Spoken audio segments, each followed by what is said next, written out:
ज्ञेयं यत् प्रवक्ष्यामि यज्ञात्वा मृतमश्नुते अनादिमत् परं ब्रह्मणो सत्त्वन्मात् सदुच्यते ज्ञेयं यत् प्रवक्ष्यामि.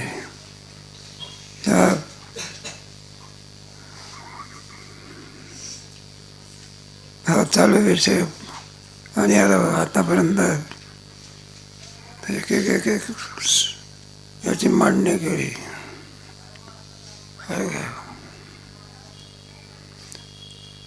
नाही का, ज्ञान सांगितलं, क्षेत्र सांगितलं, पुढे ज्ञान सांगितलं, पुढे अज्ञान सांगितलं आणि आता ज्ञेय सांगतात. 4 प्रकार केले आपलं भावनेला केलं.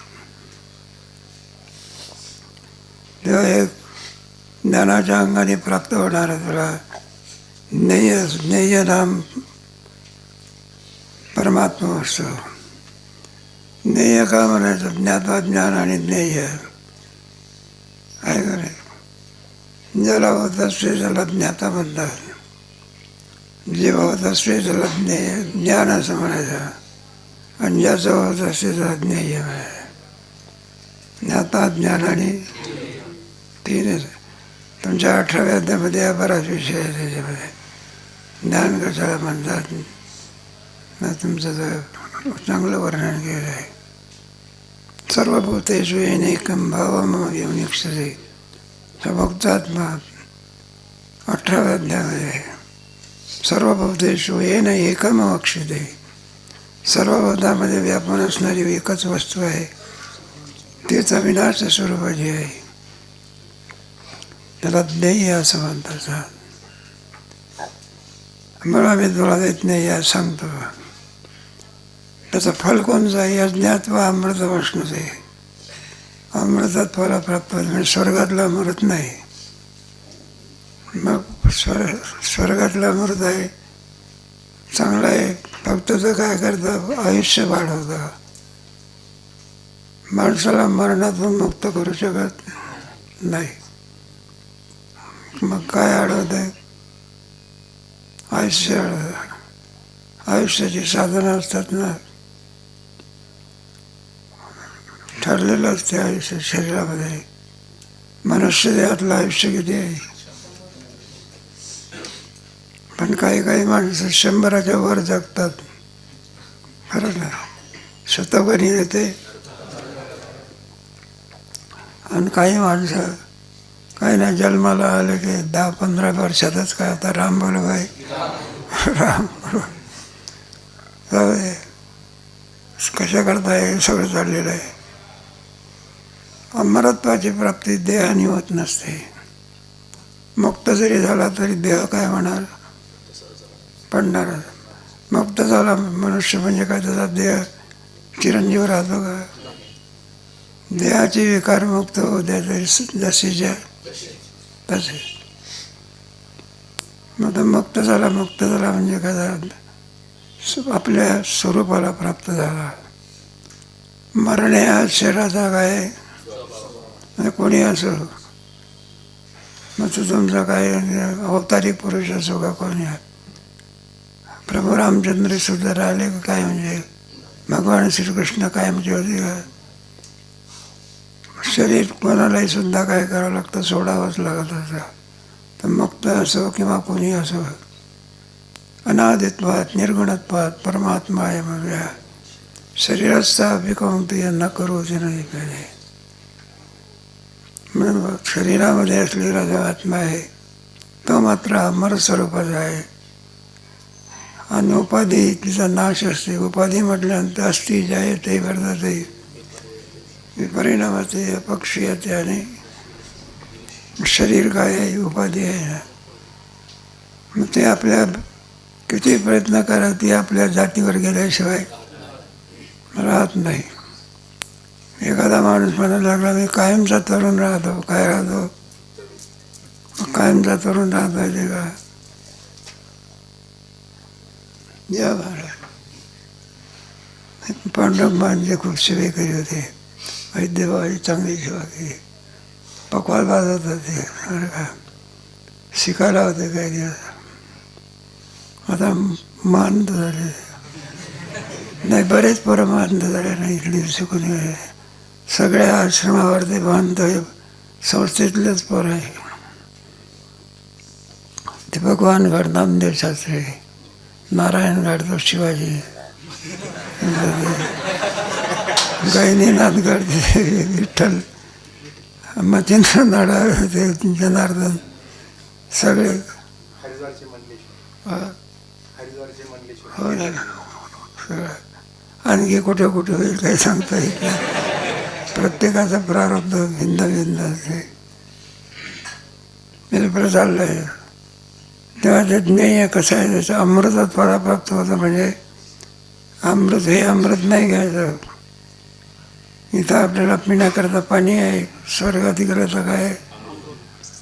अमृत म्हटल्यानंतर बरं का, इथे संडास बांधण्याची, लग्नाचं घर बांधण्याची आवश्यकता नाही. इथे मृत्यूलोकात काय बांधावं लागते, तर अगोदर संडास बांधा, नंतर घर बांधा.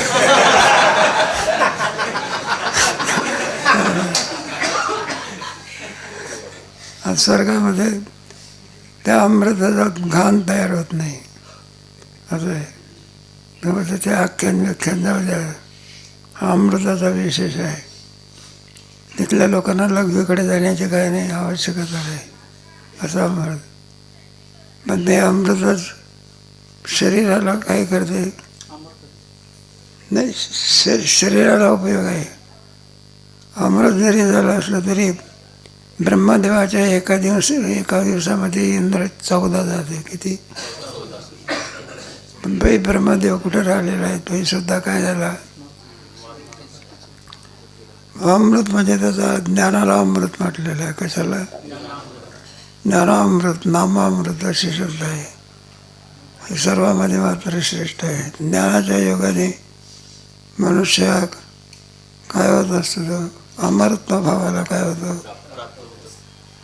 म्हणून त्याला मला अमृत वाटणं. अनादित्वात निर्गुणत्वात. अनादित्वात म्हणजे त्याला आरंभ नाही. निर्णज्ञ आहे तेजस्य. का म्हणलं आहे ज्ञ, केव्हापासून त्याला उत्पत्ती नाही. ज्याला उत्पत्ती नाही त्याला काय म्हणायचं, अनादि. ब्रह्माला उत्पत्ती आहे का? मग ब्रह्म कसं आहे?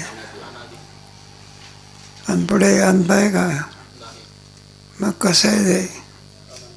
अनादि अनंत. त्याला सतही म्हणता येत नाही आणि त्याला असतही म्हणता येत नाही. सत का म्हणता येत नाही, असत का म्हणता येत नाही. सापेक्ष भावाने, बरं का. कारण सापेक्ष, त्याच्या प्रकारचे 3 प्रकारचे दोष असतात. 3 प्रकारचे, व्याप्ती, अव्याप्ती, असंभव.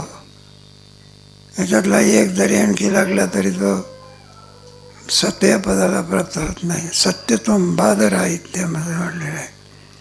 ज्याचा कधी बाध होऊ शकत नाही, नाश होऊ शकत नाही, ज्याच्यात कोणतं परिवर्तन होऊ शकत नाही, अशी जी वस्तू होती तिला सत म्हणायचं. शरीरात परिवर्तन होत असते, बरं का. ज्ञान झालं की शरीराचा काय होतो, बाध होत असतो. त्याचा मिथ्यात्व लक्षात येतात. मग सत्यात्व बाध राहत नाही, ज्याचा कधी बाध होऊ शकत. अनादिमान आहे न सद असत विच्यते. म्हणून त्याला सदही म्हणता येत नाही, असतही म्हणता येत नाही. असत म्हणावं तर प्रतीचीला येते. वेदांत शास्त्रामध्ये असत पंध्यापत्र कसं आहे, पंध्यापत्र दिसला त्याला असत म्हणता येत. तर कालिक अत्यंत अभाव असते त्याला असत म्हणतात. म्हणजे असे म्हणणे येण्याची कारण आहे. ज्ञाने वाचवणे कवने उपाय नाही. परमात्मा ज्ञेय का म्हणायचं. विना ज्ञानाशिवाय आपल्याला त्याचा अनुभव येऊ शकत नाही. त्याचं मुख्य कारण जर कोण असेल तर ज्ञानच आहे. बरं आहे का? ज्ञान सर्वांमध्ये श्रेष्ठत्व कोणाला दिलं आहे? ज्ञानाला दिलं आहे. काय करेल? व्यवहाराने सुद्धा महत्त्व कोणाला असे? अलीकडचे व्यवहार सोडून द्या, पण अलीकडच्या व्यवहारामध्ये कुठे काहीतरी आपल्याला एखादा सत्ता करायचा असेल, पैसा पाहिजे, मोठेपणा कोणाला द्यावं लागतं? मधुकरी मागणाऱ्याला. मग श्रीमंत माणसाला काय करावं लागतं? नाही ते विशेषणं लावायची असते. मग आता काय, जाऊ दे, आपल्या इथे चाललेलं आहे. ज्ञानही वाचून येते. भगवद्गीतेमध्ये 2ऱ्या अध्यायामध्ये शेवटी 4थ्या अध्यायामध्ये ज्ञानाचं वर्णन जास्त केलेलं आहे. नाही ज्ञानेन सदृशं तद्विद्ये प्रणिपातेन परिप्रश्ने. सगळ्यामध्ये ज्ञान यज्ञ सर्वात श्रेष्ठ आहे. स्वदेशे पूज्यते राजा विद्वान सर्वत्र. जाणत या बरोबर काही करणे नाही जेथे, जाणण्याची तन्मयाते आणि जायचे. जे एकदा माणसाने जाणल्यानंतर कृतकृत्य होतं, पुन्हा काही करायचं शिल्लक राहत. जाणण्याची तन्मयाते आणि जाय. आणि परमात्मा वस्तूला जाणल्यानंतर तो जो जाणणारा असतो त्याच्यावर वेगळा वस्तूची जाणव जातं नाही का. देवभक्त दोन्ही एकरूप. नदी समुद्राला मिळाली म्हणजे ती समुद्राने वेगळी राहते का? किम स्वरूपती. तसा किम स्वरूप ब्रह्मवेद ब्रह्मैव भवती. हे जाणणंच आहे. ब्रह्मस्वरूपाला जाणण्याला गेल्यानंतर तो ब्रह्माहून वेगळा राहत. इतर जाणणं काय आहे? त्याच्यामध्ये भेद कायमचा कायम. आता घट पाहिला किंवा खांब पाहिला. खांबाचं जरी ज्ञान झालं तर मी खांब झालो का? खांबाहून काय? आणि परमात्मा वस्तूला पाहिल्यानंतर तिथून वेगळा राहतो का तद्रूप होतो? जे जाणातली यासाठी संसार काढायची काठी, अनिष्टाची निवृत्ती. एखादा माणूस म्हणत असेल म्हटलं जास्त बोलायचं नाही, कमी जास्त करतील तसा काटाच काढून ही काठी नाही घ्यायची. संसाराला संबंधित सोडून टाक. संसार सिंधू दुस्तर रंगे किती वावले दूर. किती जन्म झाला फेरा घडीत नाही, आवर्ती होरा भोवरा. मग सगळं संसार संपलाच बरं का. आणि जिरोने जायची पोटी नित्यानंदाच्या. ब्रह्म एकच आहे, तिथं दुःखाचा लेश नाही आणि केवळ आनंद रूप आहे. नित्यानंदापुढे आनंद तो कोण आहे का नाही? आनंद. मग तो आनंद खंडित आनंद आहे का नित्य आनंद आहे? आपलं तरी काय असते, आपण जिलबी खायला लागलो, पेढा खाल्ला, जोपर्यंत दिव्याचा संबंध आहे तोपर्यंत आनंदाने एकदा ढकललं म्हणजे आनंद काय झाला? संपला. नित्य आनंद म्हणतात. नेय गावायचे आधी जया नसे, परब्रह्मा पैसे ना बजे. म्हणून या ज्ञेयाला अनादित्वाद असं म्हटलेलं आहे. आधी नाही त्याला. असा अनादि म्हणजे कायमचं आहे, आरंभ नाही कोणत्या गोष्टीमध्ये. त्याला परब्रह्म असं म्हणतात. कारण ब्रह्म म्हटलं तरी काय होतं ते अन्नाला सुद्धा काय म्हणतात? ब्रह्म म्हणतात. एखादा सुंदर गायन असेल तर त्याला नाद ब्रह्म म्हणतात. जे आनंद देत असते ना त्याला काय म्हणतात? म्हणून त्याच्यावर व्याप्ती देईल. म्हणून ते व्याप्ती टाळण्याकरता परशब्द भावला. कोणता? पर म्हणजे सर्वांमध्ये श्रेष्ठ, ज्याच्या पलीकडे दुसरं काही नाही. त्याला परमात्मा वस्तू असो. आत्मा आणखी परमात्मा म्हणजे त्याच्या पलीकडे दुसरं काही नाही असं जे असणारं जे परब्रह्म. नाही म्हणू जाई जे तरी विश्वाकारी देखील जे. हा म्हणलं तुमचं ब्रह्म कुठं आहे? आम्हाला दिसतं का? हे विश्व दिसतं नाहीच कोण आहे मग? ऐसा ज्याचा अनुभव विश्वदेव, म्हणजे विश्वाच्या आकाराने कोण आहे मग? सगळा परमात्माच आहे. आणि विश्वाची असे म्हणजे तरी माया. आपण मग विश्वाला तर म्हणलं काय हा अस्थि जे आहे ते वगैरे, आणि त्याच्यामध्ये रूपांतर होत असते तुमचा ब्रह्म कसं. म्हणून काय सांगायचं आहे त्याच्यामध्ये आणि विश्वाची असे म्हणजे तरी ते माया. विश्वाची उत्पत्ती सांगते वेळी सुद्धा परब्रह्मापासून विश्व उत्पन्न होत असते. एक माया मानावी लागते, नाही का? शुद्ध ब्रह्म हे कशालाच कारणीभूत नाही. मग विश्व दिसते त्याची संगती लावण्याकरता माया काय करावी लागते? तुमच्या गीतेच्या 7व्या अध्यायामध्ये ह्या मायेचा काय केलेलं आहे विचार. तरी गुणवरी भावे रेभ्य सर्व मोहितम ना विजानात, नाही का? माये शब्द गुणमयी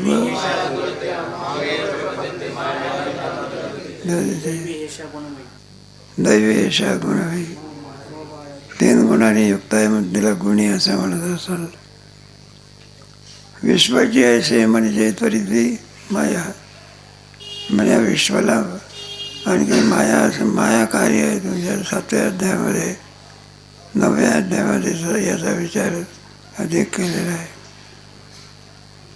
15व्या अध्यायामध्ये आहे ऊर्ध्व मूल मदशाकमर्च. ऊर्ध्व म्हणजे ब्रह्म, मूल म्हणजे माया. वर्णव्यक विश्व रूप वर्ण व्यक्ती नाही दृश्य द्रष्टा स्थिती. आणि तरी कोणी काहीचे अति मला रूप वर्ण व्यक्ती नाही. रूप वर्ण उपाधीचे वर्ण त्याच्या ठिकाणी नाही. रूप हे उपाधीला आहे. आकाशाला कुठं रूप आहे का? वाऱ्याला कुठं रूप होत असते का? रूप वर्ण व्यक्ती त्याला रूपाला वर्णाला काहीतरी दृश्य असावं लागत असतं, त्यावर रूप राहत. एखादं चित्र काढायचं असलं तर अगोदर कापड पाहिजे. नाही दृश्यद्रष्टा तिथे ते एकरस असल्यामुळे दृश्यद्रष्टा वगैरे काही नाही. आता एक खांब आहे, मी पाहतो खांब दृश्य झाला, मी कोण झालो? खांब काय झाला? मी कोण झालो? द्रष्टा. आणि मध्यंतरी मला ज्ञान झालं ना, त्याला काय म्हणायचं? ज्ञान. तिथे एक काही नाही, दृश्यही नाही, काही नाही, द्रष्टाही नाही. कोणी कायच्या आधी म्हणावे पहा मग आहे तरी कशावरून? त्याच्याकरता सांगतात दिसाच जे नाही तरी मादा जे कोणी ठाई आणि सुरत विनताई. काहीच नाही तर हे कसं? ते लहान लहान पोरं विचारतात, म्हणले बाबा हे विमान जात असते, हे कशा याला आधार कोण आहे? कोणाला? अरे ते गाडी आपण कार जात असते त्याला आधार आहे की जमीन आहे की काय? काय समजा काही इतर कोणतंही साधन असलं तरी त्याला जमिनीचं काय? विमानाला आधार कोण? मग आधारच नाही तर खाली कसं पडत नाही? विमानाचा कोस सोडला होणारे माणसं. बरं तुम्हाला कल्पना नाही बा, त्याच्यावर दगड वाहून आणले. त्याचं प्रेम मंदिर आहे ना वृंदावनला, तिथला दगड सगळा इटालीचा दगड आहे, विमानाने वाहून आणलेला. तुम्ही बाकी किंवा तुझे सामान असते, माणसापेक्षा सामानच जास्त असते.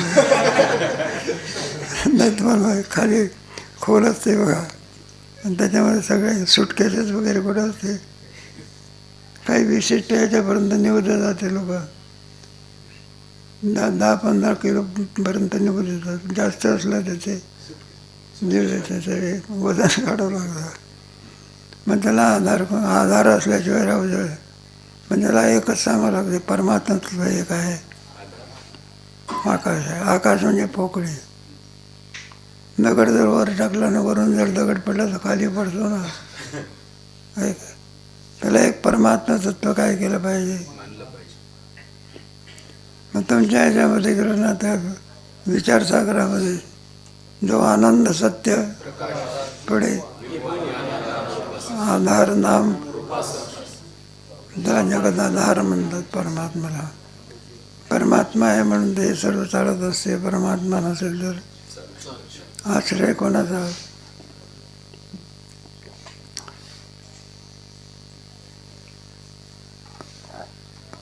म्हणून हाती नाती बोली देखून मुखी झाली, विचाराची मोडली चाळी.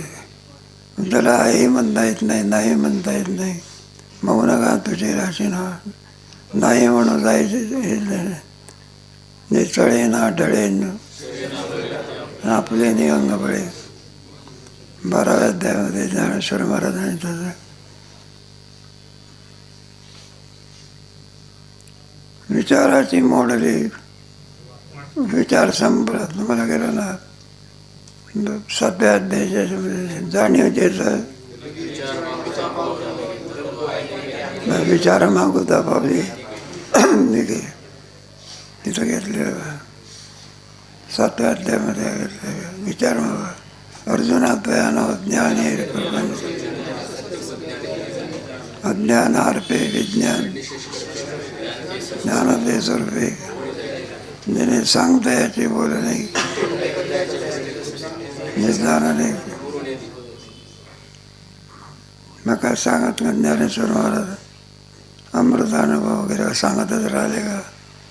भगवान श्रीकृष्ण अर्जुनाला सांगतच राहिले का?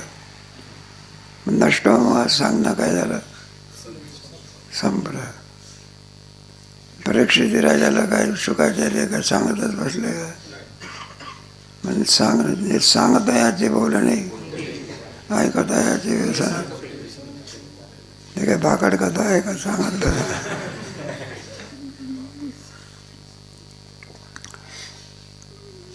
भांडगट शरावी ददाकारसे पृथ्वी सर्व न्यासवी असे जे वस्तू. ज्याप्रमाणे आणखी भांडगट वगैरे कुंभाराच्या घरच्या जे काही भांडे असतात त्या सगळ्या भांड्यामध्ये कोण असते? माती असते काय? तसे सर्व होऊन सर्वी असे जे वस्तू. तेव्हा हे सर्वम खलिदम ब्रह्म. सर्व जे आपल्याला दिसते याचा आधी कोण? परमात्मा आहे. तो परमात्माच विश्वाच्या रूपाने काय केलं आहे? नटलेला आहे. असं आहे. विश्वात परमात्मा आहे हे जरी खरी असलं पण परमात्माच त्याच्या रूपाने काय झालेला आहे? नटलेला आहे. नाही का एखादं चित्र असलं त्या चित्रामध्ये माती आहे का? पण ते चित्रच ती मातीच चित्राच्या रूपाने काय झालेली आहे? सर्वतः पाणीपादांचं सर्वतो शिशिरमुखम सर्वतः श्रुतिमल्लौकी सर्व महामृत तिष्ठती. आगावाची देशाकाळी नव्हता देश काळा वेगळी क्रियास्थळास्थळी त्याची हात याचे. सर्वतः पाणीपादांत सर्वतो शिशिरमुखम. ती वस्तू कशी आहे? सर्व बाजूने त्याला पाणी पादम. पाणी म्हणजे हात, पाद म्हणजे पाय. सर्वत्र बाजूने पाय आहे, सर्वत्र बाजूने एक स्तोत्र आहे. त्या स्तोत्रामध्ये असंच आणि वेदामध्ये त्याचं वर्णन केलेलं आहे. त्याला सर्वत्र मनुष्य म्हटल्यानंतर त्याला सर्वत्र हात पाय असतात का? त्याची स्थानं वेगळी असतात. पण ही वस्तू असं आहे रूढ अर्थ सोडून द्यायचा, लाक्षणिक अर्थ घ्यायचा. सर्वतः पाणीपादांत सर्व बाजूनी पाय आहे, सर्व बाजूनी हात आहेत. सर्वतो शिशिरोमुखम. सर्व बाजूने काय आहे? मग त्याला शिशिरोमुखम म्हणजे डोकं आहे, मुखम म्हणजे सर्व बाजूने मुख आहे. आणि सर्वतः श्रुतिमल्लौकी. सर्वतः श्रुती म्हणजे सर्व बाजूने कान आहे, श्रुतिमल्लौकी. आणि सर्व महावृत्त तिष्ठते. सर्व महावृत्त म्हणजे सर्व होऊन सर्वाच्या मध्ये त्याचा काय आहे? प्रवेश आहे. आत हरी नारीने घरी, बाहेर आहे कोण आहे? तो नाते कोण आहे? त्याच्याशिवाय दुसरी कोणती वस्तू शिल्लक राहत श्लोकाचा अर्थ घ्यायला येतो नाही का. सर्वम खलु इदं ब्रह्म. दुसरं काही नाही, एका परमात्म्याशिवाय दुसरं काहीही नाही. आपल्याला जे काही द्वैत दिसते स्वप्नाप्रमाणे आहे. जागा झाला म्हणजे स्वप्नातले पदार्थ आहे का. मग स्वप्न जोपर्यंत आपल्याला पडत असतं तोपर्यंत त्याच्या नाहीची कल्पना येत. जागा झाला म्हणजे मग त्याची नाहीची कल्पना म्हणलं हे देखणे सकळ मनोने चिंती चरण कमळ. स्थूळास्थूळी त्याची हात द्यायची. स्थूल आणि अस्थूल दोन्ही. स्थूल म्हणजे दिसणारा आकार सगळा आणि अस्थूल म्हणजे त्याचं कारण. व्यवहारामध्ये आपण नाही का डॉक्टरच्या अलीकडे नारायण ते स्थूल शरीर आहे ना, त्यांना म्हणजे वजन काय होऊ देऊ नका, वाढू देऊ नका. जास्त वजन वाढलं ते हार्ट अटॅकला सुद्धा काय आहे कारणीभूत आहे. मग काय करत जा. म्हणायला लागले बदाम पिस्ता खाणं सोडून द्या, नाही का. लाया खात जागे भात खात जागे. हे कठीण असताना ते याचं आणि माणसाचा सोरा पडला असा बरं का. डॉक्टर सांगत असतो म्हणलं पौष्टिक पदार्थ जड पदार्थ खाऊ नका, तळलेले पदार्थ काय करू नका. हाय मात्र म्हणलं हे वाढत चाललेलं आहे, वजन घटलं पाहिजे असं असं तसं. लाया म्हणा अमकं म्हणा काहीतरी आपल्या तेवढं. डॉक्टरला हो म्हणतो घरी गेल्यानंतर पौष्टिक पदार्थावरच ताव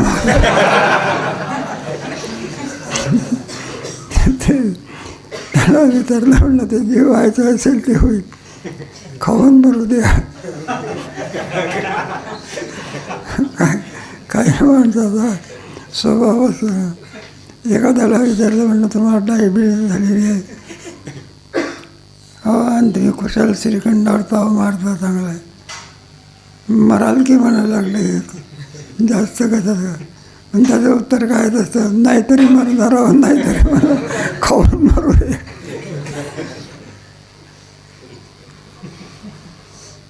एक तया या कारणे विश्वतद्भाव वैसे म्हणाले. सर्वची सर्वपणे सर्वदा या कारणास्तव त्याला विश्वभाव वैसे म्हणे. म्हणून परमात्मा स्वरूपाला सर्वातच चक्षु सर्वतच हे वर्णन श्रुतीने आणखी केलेलं आहे. म्हणून सर्व बाजूने त्याला हात आहे, सर्व बाजूने हात आणि सर्व बाजूने तोंड करत. कोणाच्या तरी घरचा आणि नियम गोग्रास करणे, अतिथी भवन, अग्नीमध्ये घास टाकणे असं नियम असतो बा प्रत्येकाचे. थोडा का होईना खायला याचाच करू भाकरी काय करायला. पंढरपूरला असते बा असं गोठ्यावर ठेवले. ती गाय असते ना ती बरोबर त्यावेळेला ते तिला माहिती असते इथे अन्न ठेवलेलं असतं. ती गाय येऊन बाहेर मग घरच्या लोकांनी लहान मुलाला सांगितलं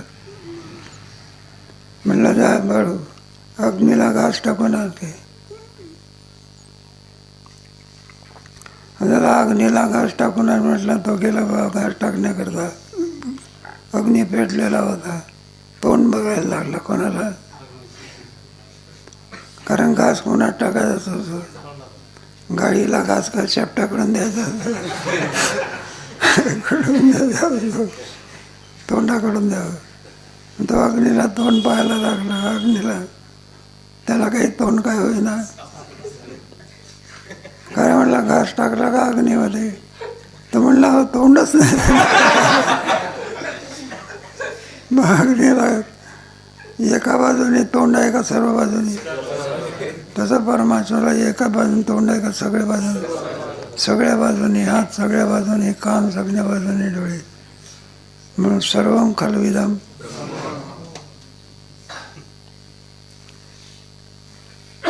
आणि समस्ताही ठाया एकेकाळी धनंजय आले असे म्हणून विश्वमृती नाम. सर्वस्थायी ठाया एकेकाळी. मनुष्य कशाने चालत असतो, मग पायाने चालत असतो.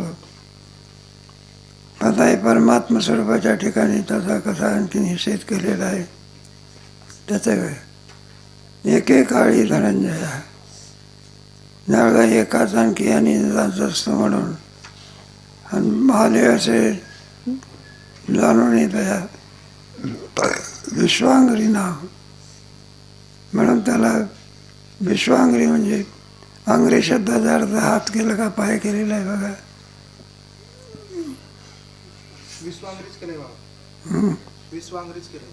विश्वांगरीच ठेवलेला आहे नाही विश्वांगरी पाय केला आहे पाय केला पाय सर्व बाजूने काय आहे पाय हात नाही पाय काय सवितया डोळे नाहीत वेगळे वेगळे सूर्याला कुठे वेगळे वेगळे डोळे आहे का सर्वच बाजूने काय आहे तसे सर्व द्रष्टे सगळे स्वरूपेचे सर्व द्रष्टे सगळे याचे यावर नाही का पाहण्याची क्रिया म्हणजे हे दृश्य डोळ्यांनी दिसते त्याहीपेक्षा ज्ञानाची दृष्टी जास्त असते का भौतिक दृष्टीपेक्षा कोणती दृष्टी महत्त्वाची आहे ज्ञानाची दृष्टी ज्ञानाच्या दृष्टीमध्ये सर्व कुठंतरी आपलं हे दिपळ सण होता आणि ते जोडपं ते विसंगत होते मतलब दिपाळीला घराला काहीतरी रंग द्यायचा त्यांच्यामध्ये परस्पर वाद व्हायला लागला बरं का मंडळी म्हणायची पिवळा रंग द्या आणि हा काय म्हणायचा आपला निळा रंग द्या जाऊ दे जास्त वेगळं मग मंडळीने सांगितलं म्हणलं तुम्हाला निळा रंग देऊनच घटस्फोट करून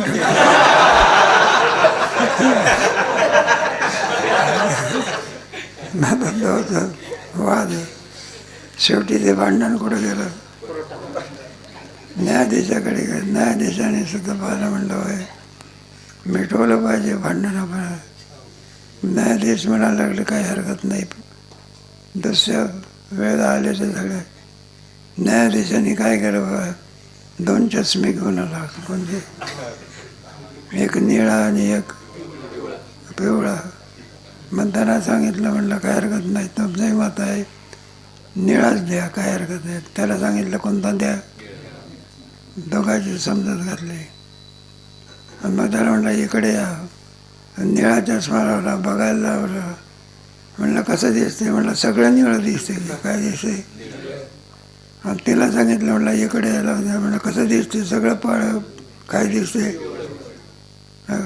रंग देण्याचं काय नाही काम याला काय दिसते पिवळं दिलं एकच दिसते का सगळं दोघांचं भांडण काय झालं म्हटलं की नाही का मग आता का घराला रंग दिले होते का चष्म्यामुळे मग घराला रंग देत बसायचं असते का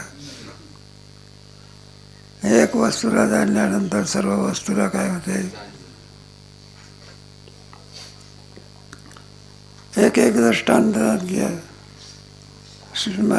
मनोनी विश्वतात चक्षु चक्षुच्या ठाई पक्षु बोलावया चक्षु म्हणून विश्वाच्या ठिकाणी असलेले जे आहे अचक्षुच्या ठाई चक्षु परमात्मा स्वरूपाच्या ठिकाणी अवयव आहे का परमात्मा कुठं सजाती आहे का मग अचक्षुच्या ठाई चक्षु जरी परमात्म्याला डोळे नाही तरी ज्ञानदृष्टी आहे सर्व पाहणे कोण करत असतो न सांगायचा तुम्हा कळू येते विश्वे विश्वंभर पर्याय सर्वाच्या शरीरे न बोलावया दक्षु जावं लागेल म्हणून वेदाने सुद्धा त्याचं आणखी असं वर्णन केलं आहे सर्व पाणी पादांतात शिशिरोमुखम सर्व बाजूने मुखाय वगैरे असं वर्णन केलेलं आहे रूढ अर्थ सोडून द्यायचा लाक्षणिक अर्थ घ्यायचा बरं का लाक्षणिक अर्थ म्हणजे आपण नाही का एखाद्याच्या गंगायाम मग प्रवाह कुठं घर असते का प्रवाह शब्द काय करायचा आणि कोणता घ्यायचा तीर शब्द काय गंगेच्या तीरावरती कवळ्याचा काय सर्व बाजूने तुला परमात्म्याला सर्व बाजूने आहे.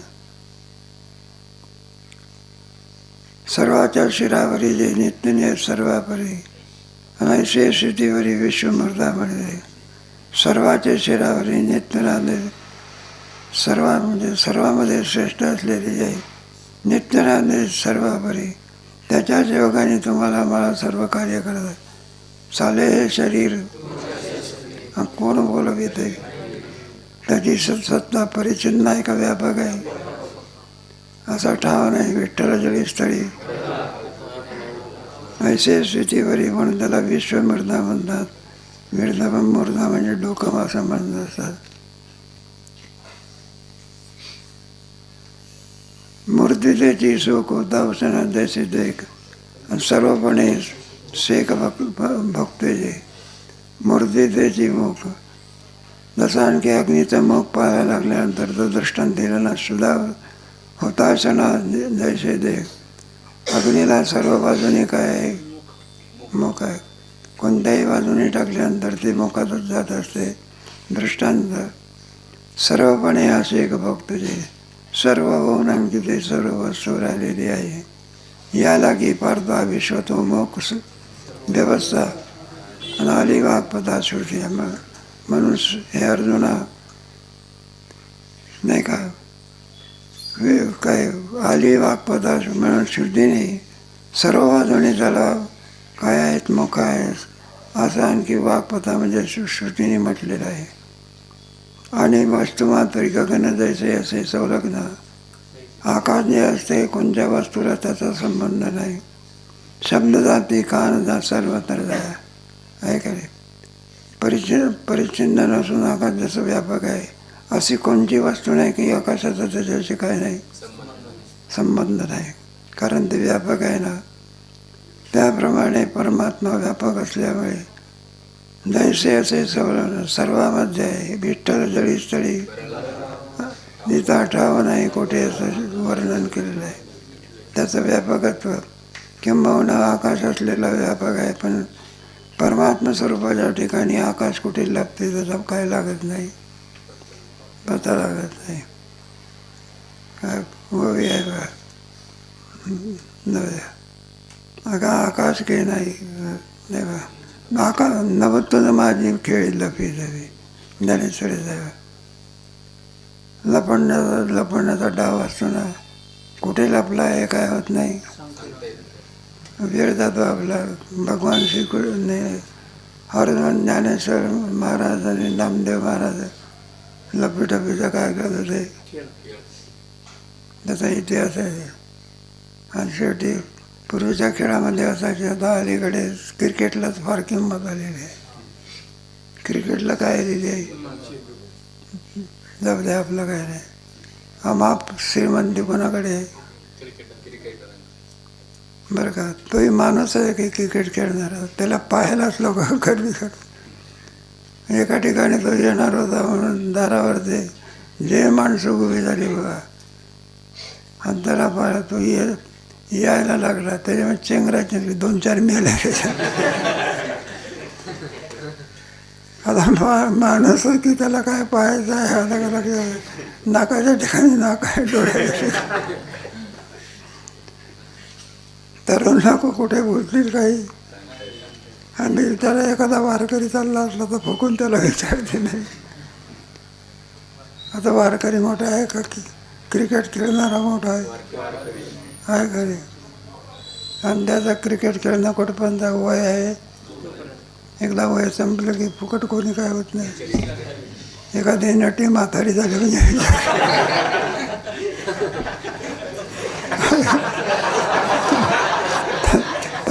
तरुण आहे तोपर्यंत काय करताय फुकट कोणी. दृष्टांत आपला संपला. वाचोनी हस्त नेत्र पाहे आणि भाषेत येतो की आहे. परमात्मा स्वरूपाच्या ठिकाणी नाही का आपले जसे माणसाच्या ठिकाणी हातपाय असतात तसा परमात्मा स्वरूपाच्या ठिकाणी हातपाय आहे का. परमात्मा सावयव आहे का निरवयव आहे. तिथं हाताने पाहिजे. मग काय त्याचं अंगणा म्हणजे तेच सर्व हाती आणि तेच सर्व काय.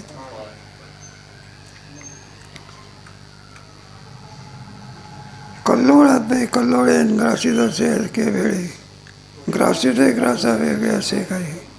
कल्लोळात कल्लोळे ग्रासीत असे एकेच वेळी. जसे समुद्रावर जे काय येत असतात, लाटा येत असतात, मोठी लाट लहान लाटाला काय करते, गिळून टाकते. आणि असे ग्रासीत ग्रासा वेगळे असे काही. पाणीच पाण्याला काय करते, नाही का. लहान लाटेत तरी काय आहे, मोठ्या लाटेत तरी काय. मोठी लाट आली म्हणजे लहान लाटेला काय करते, गिळून टाकते. त्याच्या ग्रासा वेगळे असे. मग त्याच्यामध्ये आपल्याला मानता येते का, नाही का.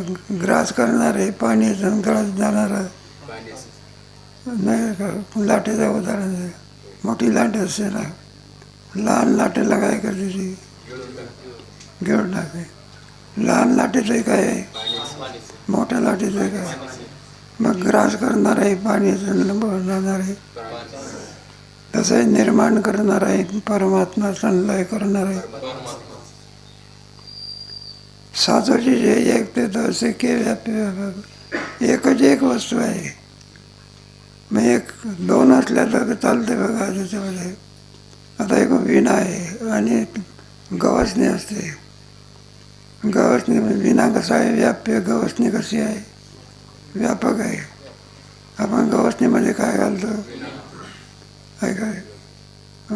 पण त्याच्यात दोन पाहिजे. काय पाहिजे, नाही काही गवसणी पाहिजे आणि दुसरं काय पाहिजे, विणा पाहिजे. मग दोनमध्ये आपल्याला सांगता येते एक काय आहे, व्यापक आहे, आणि एक कसं आहे.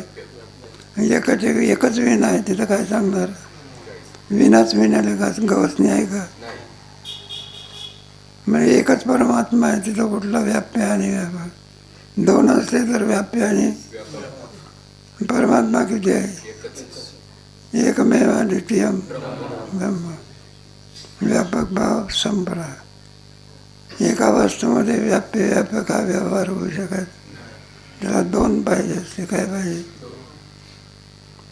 मग सर्वम कर्विदम एकमेव द्वितीयम.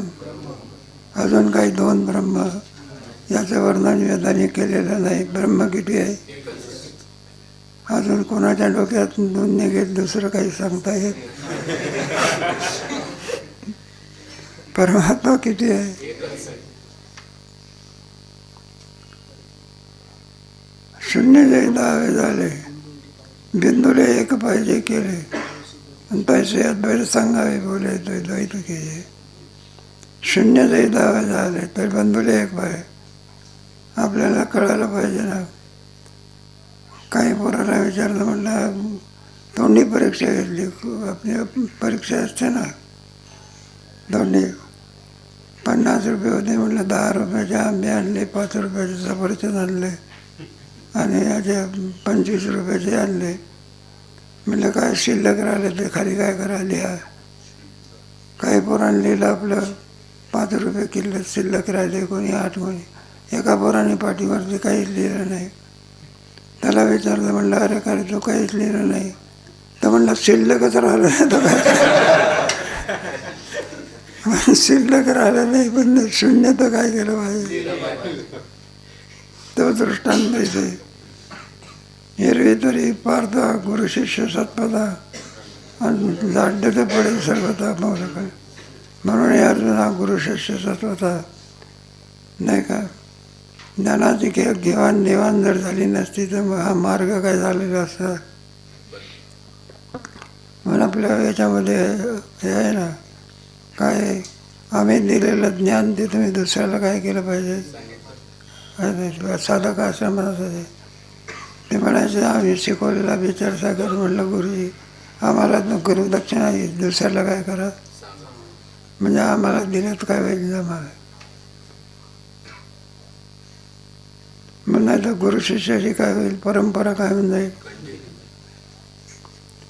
आढळ पडे सर्वता बोल कोणते, म्हणतं जीवनमुक्त अवस्था आहे की. मग जीवनमुक्त झालेला पुरुष इतरांना काय देतो? ज्ञान देत असतो. म्हणून का श्रुती द्वैतभावे अद्वैते निरूपणाची वाट केली. म्हणून श्रुतीने आणखी अद्वैत रूपामध्ये अद्वैताचं वर्णन करून श्रवणाची निरुपती वाट केली.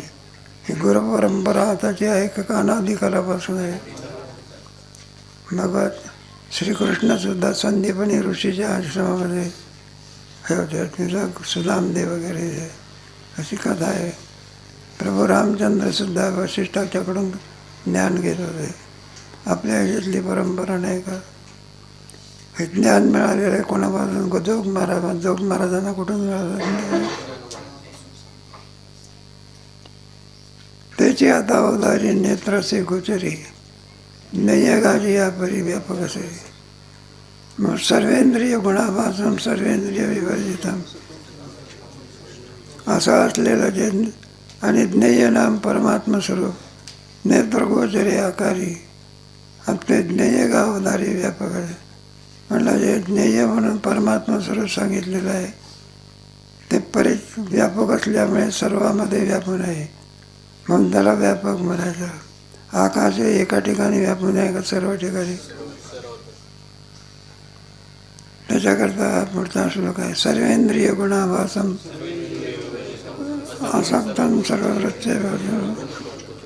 सर्वेंद्रिय गुणाभासन इंद्रियाने गुण याच्या रूपाने तेच भासतं. सर्वेंद्रिय विवर्जितम त्याच्या ठिकाणी कोणत्याही प्रकारे इंद्रिय वगैरे नाही. असक्तम असंग स्वरूपाचं आहे. सर्ववृत्तैव सर्वांचा आधार आहे. आणि निर्गुणम गुणाचं पालन करणार आहे. आणखी त्याचा विचार केला त्याचा विचार कधी करू?